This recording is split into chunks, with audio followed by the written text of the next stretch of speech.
आज का हमारा टॉपिक है लोकतंत्र। लोकतंत्र है डेमोक्रेसी। लोकतंत्र को पहले तो हम ये देख लेते हैं कि लोकतंत्र है क्या है। जैसा कि उसका शब्द है लोकतंत्र, यानी लोगों का शासन, लोगों का तंत्र, यानी जनता द्वारा जनता के लिए जनता का शासन ही लोकतंत्र कहलाता है। यानी इसमें सारे लोग क्या होते हैं, जनता द्वारा प्रतिनिधित्व करते हैं, जनता द्वारा चुने जाते हैं। अरस्तु से लेकर आज तक प्रमुख रूप से 3 तरह की शासन प्रणालियां रही हैं। एक तो रही है राजतंत्र, कुलीन तंत्र और अब है लोकतंत्र। लेकिन राजतंत्र और कुलीन तंत्र में क्या हुआ कि उसमें एक वर्ग विशेष का ध्यान रखा गया और बाकी जो जनता, आम जनता रही, उसको क्या है, उनकी अनदेखी की गई। इसलिए वो लगातार क्या है, हाशिया पे चले गए। हाशिया पे चलते हुए आज खत्म हो गई हैं और लोगों का ध्यान जो है लोकतंत्र की ओर बढ़ा। और आज विश्व में अधिकतर देश जो है वो लोकतांत्रिक देश है या लोकतंत्र को अपना रहे हैं, अपना चुके हैं। तो लोकतंत्र की जो प्रमुख विशेषताएं हैं वो क्या है, जनता का प्रतिनिधित्व, दूसरा है जनता के हितों का रक्षण और तीसरा है जनता के प्रति उत्तरदायित्व। जनता का प्रतिनिधित्व का मतलब है कि जनता द्वारा अपने प्रतिनिधि चुने जाते हैं और वो जो है शासन में यानी शासन सत्ता में भेजे जाते हैं। अपने प्रतिनिधि चुनने का मतलब है कि उनके द्वारा, क्योंकि इतनी ज्यादा जनसंख्या है कि वो अपने आप कहीं सारे पब्लिक प्रतिनिधित्व नहीं कर सकती, उससे अराजकता की स्थिति हो सकती है। इसलिए लोकतंत्र में अपने प्रतिनिधि चुनने का अधिकार दिया गया और वो अपने प्रतिनिधियों को चुनकर जनता का प्रतिनिधित्व करते हैं। दूसरा है जनता के हित, क्योंकि जनता ने उनको चुना है इसलिए वो जनता के हितों की बात करते हैं। और जब जनता के हितों की बात करते हैं तो जनता के हित उसमें सुरक्षित होते हैं, यानी वो जनता के हितों की अनदेखी नहीं कर सकते। अनदेखी करेंगे तो उनको पता है कि जनता ही हमको शासन प्रणाली है, जनता ही हमको यहाँ तक भेज दिए। तीसरा जनता के प्रति उत्तरदायित्व, उनका जो उत्तरदायित्व है जनता के प्रति, जनता की भलाई के लिए, जनता ही सब कुछ है उनके लिए। अगर जनता के अनदेखी करेंगे तो उन्हें पता है कि चुनाव के दौरान हमें जनता के बीच जाना है और ऐसे में जनता क्या है, हमको सबक सिखाने के रूप में हमको सत्ता से बाहर कर सकती है। इसलिए जो सत्ता में उनका उत्तरदायित्व, तो जो जनता के चुने हुए प्रतिनिधि वो जनता के प्रतिनिधि है। इसके बाद है लोकतांत्रिक शासन के मूल लक्षण। जो लोकतांत्रिक शासन के मूल लक्षण है उनमें सबसे वो है लोक प्रभुता में विश्वास। लोक प्रभुता में लोगों की जो सुपर शक्ति है उसमें विश्वास करना। उसके हैं 3 लोकप्रिय और नियतकालीन चुनाव। अगर ऐसी सत्ता, लोक प्रभुता में विश्वास करने वाली सत्ता चाहिए तो उसके लिए जो है लोकप्रिय और नियतकालिक चुनाव, यानी एक निश्चित समय में चुनाव होने चाहिए और वो भी लोकप्रिय ढंग से होने चाहिए, यानी जिनसे लोगों को ये लगे कि ये हमारे फेवर की बात कर रहे हैं और क्या है, जो चुनाव में हमारी भागीदारी है वो निश्चित समय के लिए हो रही है और उस दौरान क्या है, हम क्या है, जो हमारे अनुकूल कार्य न कर सके उनको हम दिखा सके कि क्या है कि आप अच्छे कार्य नहीं कर पा रहे। लोकप्रिय नियंत्रण, यानी लोगों के द्वारा ही सत्ता पर नियंत्रण करना। अब लोकप्रिय नियंत्रण का मतलब क्या है, कई चीजें जो एक दल सत्ता में आ जाता है, एक सत्ता विरोध में रहता है, वो भी प्रतिनिधि होती है और वो उस पर क्या है, नियंत्रण का कार्य करते हैं। लोकप्रिय प्रभाव और उत्तरदायित्व, यानी लोगों का प्रभाव जो है वो क्या होता है, बहुत अच्छा प्रभाव पड़ता है और उससे क्या है, उनकी उत्तरदायित्व की जो क्षमता है प्रतिनिधियों की वो बढ़ती है।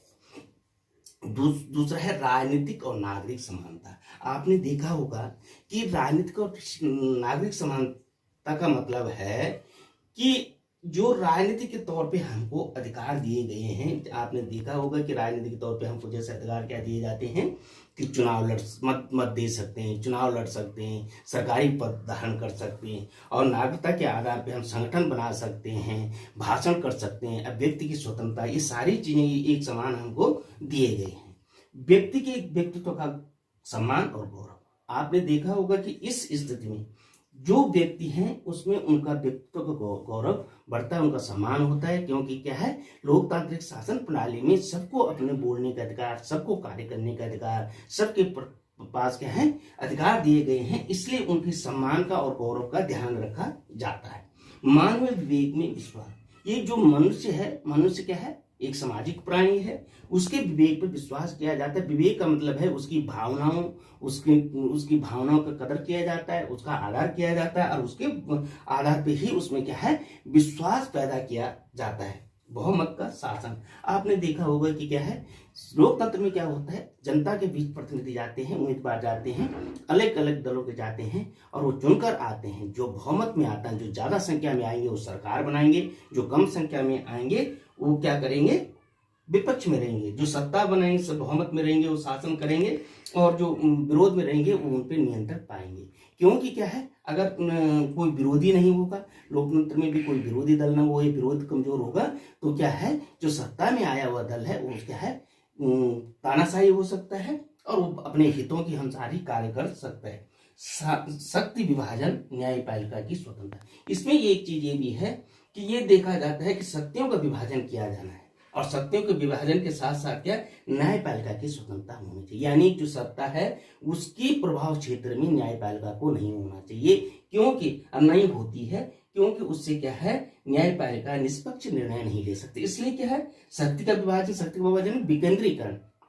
सत्ता जो है केंद्र से लेकर स्थानीय स्वशासन, जो पंचायत भी कहते हैं, वहां तक उसका विकेंद्रीकरण होना चाहिए और न्यायपालिका की स्वतंत्रता होनी चाहिए, जिससे वो निष्पक्ष क्या है, निष्पक्ष रूप से फैसला दे सके।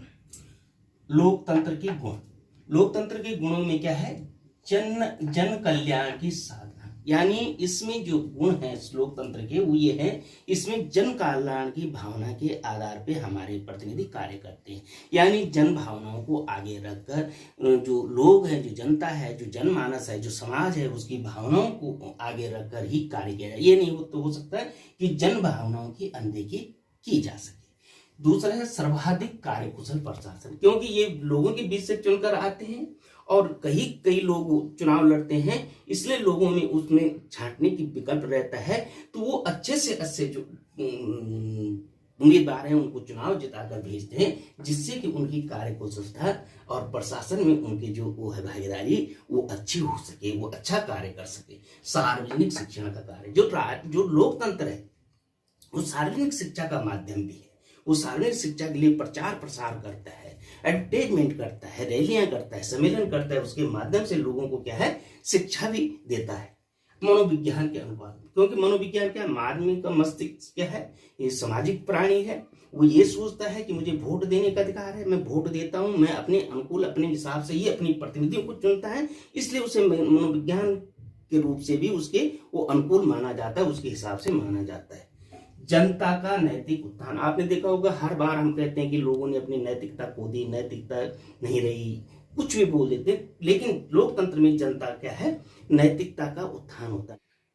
देशभक्ति का स्रोत, यानी लोकतंत्र में राष्ट्र को पहले देखा जाता है, अन्य चीजें उसके बाद है। यानी उसमें देशभक्ति को महत्व दिया जाता है। देश के जो राष्ट्र पर्व, राष्ट्र से संबंधित जो भी सम्मान वो है, उनको हमारे गौरव का विषय है, इसलिए उस ओर विशेष ध्यान दिया जाता है, जिससे कि क्या है, लोगों में एक देशभक्ति की भावना हो, जो कि ये सोचें कि राष्ट्र पहले है, अन्य चीजें बाद में। क्रांति से सुरक्षा, क्योंकि लोकतंत्र में जन भावनाओं की कद्र की जाती है, जन भावनाओं के अनुसार फैसले लिए जाते हैं, जन भावनाओं के अनुसार कानून बनते हैं और जन भावनाओं को प्राथमिकता दी जाती है। इसलिए क्रांति से सुरक्षा, क्रांति आंदोलन होने की या क्रांति होने की कोई संभावना नहीं रहती, क्योंकि आसानी से जब लोगों की बातें सुनी जाती हैं, आसानी से लोगों के अनुसार कार्य होता है, तो क्रांति की से उसकी सुरक्षा होती। समानता और स्वतंत्रता पे आधारित। आपको सभी को ये पता होना चाहिए, या सब लोग जानते हैं कि लोकतंत्र में स्वतंत्रता और समानता को बहुत ज्यादा महत्व दिया जाता है। ये अधिकारों में दिया गया है कि आपको समान, यानी आप धर्म, जाति, क्षेत्र के आधार पे आपके साथ भेदभाव नहीं किया जाएगा, लेकिन आप एक समान रहेंगे। आपको स्वतंत्रता दी गई है कि आप अपनी बात को रख सकते हैं, आप कहीं सर्विस के लिए अप्लाई कर सकते हैं, आप चुनाव लड़ सकते हैं, आप भाषण दे सकते हैं, आप संगठन बना सकते हैं। ये सारी स्वतंत्रताएं क्या है, लोकतंत्र का गुण है, लोकतंत्र में दी गई। विचार विनिमय और समझौते, यानी आप इसमें सबसे बड़ा गुण क्या है कि विचारों का आपस में विचार विमर्श करके लोग क्या है, या शासन सत्ता में जो हमारे प्रतिनिधि हैं वो विचार विमर्श करके किसी कानून को बनाते हैं और क्या होते हैं, समझौते की भावना उत्पन्न करना, यानी विचार विमर्श के माध्यम से ऐसे समझौते उत्पन्न करना या ऐसे समझौते करना जिससे कि देश का विकास हो, लोगों का विकास हो, लोगों का उत्थान हो और लोगों की भावना के अनुसार कार्य हो सके। इसमें विश्व की समर्थन करता है। लोकतंत्र हमेशा विश्व शांति का समर्थन करता है। वो युद्ध में विश्वास नहीं रखता, वो एक दूसरे के उसमें अतिक्रमण में विश्वास नहीं रखता, बल्कि ये सोचता है कि किस तरह विश्व में शांति की स्थापना हो, उस तरह का मार्ग प्रशस्त करने का वो समर्थन करता है। विज्ञान का श्रेष्ठ प्रोत्साहन, यानी जो राजतंत्र है, कुलीन तंत्र रहे हैं, वो क्या दकिया सोने में चलते रहे हैं और अपने अनुसार कार्य करते रहे हैं, लेकिन विज्ञान को श्रेष्ठ प्रोत्साहन लोकतंत्र में मिलता है। लोकतंत्र में सभी लोगों को अपने कार्य करने के लिए, अपने विचारों के अभिव्यक्ति, विभिन्न कार्यों को अपने तरीके से करने की आजादी है।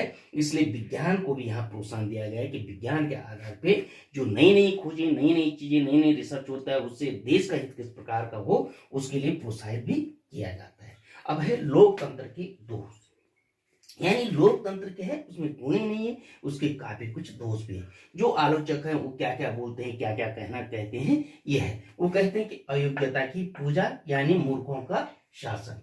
उनका कहना है कि इसमें जो अयोग्य व्यक्ति हैं उनको पूजा जाता है, उनको महत्व दिया जाता है और ये एक किस्म से मूर्खों का शासन है। इसका मतलब है कि क्योंकि अयोग्यता ये है कि इसमें एक तो क्वालिफिकेशन कुछ नहीं रखी गई है, कोई भी उम्मीदवार बन सकता है, जो शैक्षणिक योग्यता है वो नहीं है, और ऐसे व्यक्ति जिनका दबदबा होता है, जिनका रुतबा होता है, उन या जो समाज में भय भी पैदा करते हैं, ऐसे व्यक्ति क्या है सत्ता में आ जाते हैं। दल प्रणाली का अहितकर प्रभाव, यानी दल प्रणाली क्या है, वो कहीं पर भी अपना प्रभाव इस तरह डालती है जिससे कि दल का हित तो हो लेकिन राष्ट्र का हित वो द्वितीय में देखते हैं। इस प्रकार उनका एक मेथड होता है जिसके कारण क्या है, वो दल की प्रगति, दल को प्राथमिकता देते रहते हैं। भ्रष्ट शासन व्यवस्था, इसमें क्या है, सभी का बोलबाला है और सब अपने हिसाब से काम करते हैं, इसलिए भ्रष्ट शासन व्यवस्था उत्पन्न हो जाती है। यानी जैसे जैसे इसमें सत्ता में आते हैं, उनके जितने कार्यकर्ता होते हैं, जितने उनके इमरान होते हैं, वो कहीं ठेके लेते हैं, कहीं काम करते हैं, काम का दबाव बनाते हैं और इस प्रकार क्या है भ्रष्टाचार को बढ़ावा मिलता है। सार्वजनिक धन और समय का भी अपव्यय है। इसमें क्या होता है, चुनाव होता है, कई बार बीच बीच में चुनाव करने पड़ते हैं, तो क्या है, या चुनाव लड़ने वाला जो व्यक्ति है वो क्या है धन का बहुत ज्यादा व्यय करता है, प्रलोभन देता है, प्रलोभन करता है, और उसके बाद क्या है, वो क्या है, उसके साथ साथ समय की भी बर्बादी होती है। लोकतांत्रिक समानता एक भ्रम, आपने देखा होगा, कहा जाता है कि लोकतंत्र में लोकतांत्रिक समानता है, लेकिन यह सब ऐसी पूरी कल्पना है, भ्रम है। जबकि क्या है, उनका कहना है, जो इसकी आलोचना करते हैं, जो इसमें दोष मानते हैं कि लोकतांत्रिक प्रक्रिया में इसमें एक भ्रम का वो है, इसमें कोई समानता नहीं है। आपने देखा होगा कि कई ऐसे लोग हैं जो अग्रणी लोग हैं, जो उच्च वर्ग है, जो पैसे वाला है, इस प्रकार के लोगों को यह प्राथमिकता दी जाती है, जन सामान्य उसमें आने में असमर्थ रहता है। अनुत्तरदायी शासन, यानी उत्तरदायी बोला जाता है जनता के प्रति उत्तरदायी, लेकिन किस जनता के प्रति, ये व्यक्ति के प्रति किसके पास वो उत्तरदायी है, इसलिए उत्तरदायी के उसमें क्या है, अनुत्तरदायी शासन करता है, उसका कोई उत्तरदायित्व नहीं होता जनता के प्रति। वो ऐसे ही क्या है, लोगों को क्या है भ्रम में रखता है, भ्रम पैदा करता है। इस प्रकार का राजनीतिक शिक्षा का दम, यानी ये भी माना जाता है कि लोकतंत्र में राजनीतिक शिक्षा दी जाती है, लेकिन ये भी क्या है बेकार की बात है, क्योंकि राजनीतिक शिक्षा के उसमें आपने देखा होगा कि जो चीजें हैं उनको ये क्या है चटकारादार या ऐसे प्रयोग कर रखते हैं जनता के सामने कि लोगों को अच्छा लगे, और झूठ को तक क्या है सच में बदलने की कोशिश करते हैं, और इस तरह के भाषण, इस तरह के स्लोगन, इस तरह के बनाते हैं जिससे कि लोग क्या है इनके आकर्षण में वैसे आ जाते हैं। मतदाताओं की उदासीनता, आपने देखा होगा कि लोकतंत्र में मतदाताओं की उदासीनता रहती है। हम भारत की अगर बात करते हैं तो 50%, 55%, 60% और अधिकतम 55 और 50% के वो भी अब वोटिंग होती है। तो जो लोकतंत्र है, लोकतंत्र होता है बहुमत का। 50%, 40% अगर हम मतदान होता है तो 50% और 40% मत नहीं भी तो देते हैं, और जब नहीं देते हैं तो उतना परसेंट दे रही हैं, उनका तो प्रतिनिधित्व होता है। जो अन्य है वो तो इसमें उदासीन बने हुए हैं, इसलिए ये उदासीन मतदाताओं को उदासीनता का भी परिचायक है। इसमें ये दो पेशे और राजनीतिक, आपने देखा होगा कुछ पेशेवर राजनीतिक है कि उनका बेटा बाप राजनीतिक है, बेटा भी राजनीतिक बनेगा, नाती भी राजनीतिक बनेगा, और इस प्रकार वो पेशेदर पेशे उनको ही चलते रहते हैं। और वो कई भारतीय राजनीति में तो परिवारवाद, राजतंत्र के समान ही परिवारवाद भी बहुत ज्यादा महत्व रखता है। युद्ध और संकट के समय निर्भर, आपने देखा होगा जब युद्ध और संकट का समय होता है तो उस समय क्या है, कानून परिवर्तन करने में, कानून बनाने में जो हीला हवाली होती है वो राष्ट्र के लिए क्या पे कुछ क्या है नुकसानदायक होते हैं, क्योंकि इसमें विपक्ष विपक्ष की बात होती है, विपक्ष इसका विरोध करता है, अगर बहुमत नहीं है सरकार में किसी दल का तो वो कानून बनाने में संकट की स्थिति में बड़ी मुश्किल हो जाती है, जिसके कारण ये निर्बल माना जाता है। अब है लोकतंत्र की सफलता हेतु परिस्थितियां, किस प्रकार परिस्थितियां हों कि लोकतंत्र सफल हो। एक तो शिक्षित एवं जागरूक जनता, जिस देश की जनता जितनी शिक्षित और जागरूक होगी उस देश का लोकतंत्र उतना ही ज्यादा सफल होगा। ये जनता को शिक्षित होना जरूर होगा और साथ साथ जागरूक भी होना बहुत जरूरी है। आर्थिक समानता की जब हम बात करते हैं तो जब तक लोगों में एक समान आर्थिक स्थितियां नहीं होंगी, लोगों के पास जो प्राथमिक आवश्यकताओं की चीजें नहीं होंगी, लोग इस तरह के बहुत ऊंचा वर्ग और बहुत निम्न वर्ग होगा, तब तक क्या है कोई सफलता नहीं। इसलिए इसमें आर्थिक समानता जब आ जाएगी, अगर आर्थिक रूप से सभी लोग एक समान होंगे तब इसकी सफलता की गारंटी दी जा सकती है। नागरिक स्वतंत्रता, हर व्यक्ति को स्वतंत्रता हो, नागरिकों को स्वतंत्रता हो, किसको चुने किसको न चुने, किसको वोट दें, वो स्वतंत्र रूप से कार्य कर सके, किसी प्रकार का कोई भारी दबाव न हो, तो ये उसकी बहुत महत्वपूर्ण क्या है परिस्थितियां बना सकता है। लिखित संविधान और प्रजातांत्रिक प्रणाली, इसके लिए एक और भी चीज है, एक तो लिखित संविधान होना चाहिए जिसके कारण जो कुछ उसमें लिखा गया है वो लोग समझ सके और लोग जान सके और लोग उसका अध्ययन भी करें। दूसरा प्रजातांत्रिक परंपराएं, जो प्रजातंत्र है उसकी परंपराएं भी उसमें विद्यमान होनी चाहिए, इस तरह का अग्रिम शासन प्रणाली हो। समानता पर आधारित और सामाजिक व्यवस्था, जो समानता है उस पर आधारित, जो समाज हमारा समाज है वो समानता पर आधारित होना चाहिए, क्योंकि समाज में क्या है कई प्रकार की भ्रांतियां हैं, कई लोगों को क्या है शिक्षित नहीं है, कई लोग कमजोर हैं, कई लोग गरीब हैं, कई लोग बहुत आगे हैं। इस प्रकार की जो समाज में समानता है, जब तक समाज में समानता नहीं आएगी लोकतंत्र सफल नहीं होगा। इसलिए समानता पर आधारित सामाजिक व्यवस्था का होना बहुत ही आवश्यक है। समाज में एकता की भावना, एक क्या है समाज में एकता की भावना भी होना चाहिए, समाज में बिखराव की स्थिति नहीं होनी चाहिए, एकता का भावना होना चाहिए। लोगों में ये बात होनी चाहिए कि जो भी हम कार्य करें एक होकर एक भावना से करें। इसका मतलब ये भी नहीं है कि जहां एक व्यक्ति वोट करे वहीं सभी करें, मतलब वोटों की राजनीति के लिए या विकास की राजनीति के लिए एक दूसरे का विरोध हो सकता है, वैचारिक विरोध हो सकता है, लेकिन क्या है सारी के अन्य कोई विरोध ना हो। स्थानीय सुशासन यानी सत्ता का विकेंद्रीकरण होना चाहिए, यानी सत्ता अंतिम व्यक्ति तक किस तरह पहुंचे इसके लिए सत्ता का विकेंद्रीकरण होना चाहिए। इसलिए इसके लिए क्या है स्थानीय स्वशासन, क्योंकि स्थानीय स्वशासन क्या है अंतिम व्यक्ति अंतिम गांव तक काम करता है, जिसमें पंचायतें भी आती हैं, इसलिए उनको बढ़ावा मिलना चाहिए। न्यायप्रिय बहुमत और सहनशील अल्पमत, यानी जो सरकार में बहुमत के रूप में उभर कर जो दल आता है उसमें न्याय प्रिय होनी चाहिए। न्याय प्रिय का मतलब है कि वो सत्ता और विपक्ष में किसी प्रकार का भेदभाव न करे, बल्कि न्याय के आधार पर, जो कानून के आधार पर जो होना चाहिए उसके आधार पर व्यवहार करे, लेकिन उसके साथ साथ सहनशील अल्पमत, यानी जो विरोध में आए उसको सहनशील भी होना चाहिए, उसे ये स्वीकार भी करना चाहिए कि मैं अल्पमत में हूं, मुझे विरोध के लिए विरोध नहीं करना चाहिए, बल्कि क्या है मुझे उस जो अगर शासन में कार्य कर रहे हैं अगर वो अच्छा कार्य कर रहे हैं तो उसके लिए क्या है मुझे क्या है उनको प्रोत्साहित करना चाहिए, उसको स्वीकार भी करना चाहिए। इस प्रकार की सहनशीलता होनी चाहिए। विश्व शांति का स्थापना, और जो विश्व शांति का स्थापना की ऐसा कोई अगर गुण है, ऐसा कोई कानून है, ऐसा हमको समर्थन करना चाहिए जिससे कि क्या है विश्व में शांति का स्थापना हो। और ये सारी चीजें क्या है लोकतंत्र की सफलता के लिए एक परिस्थितियां पैदा करता है।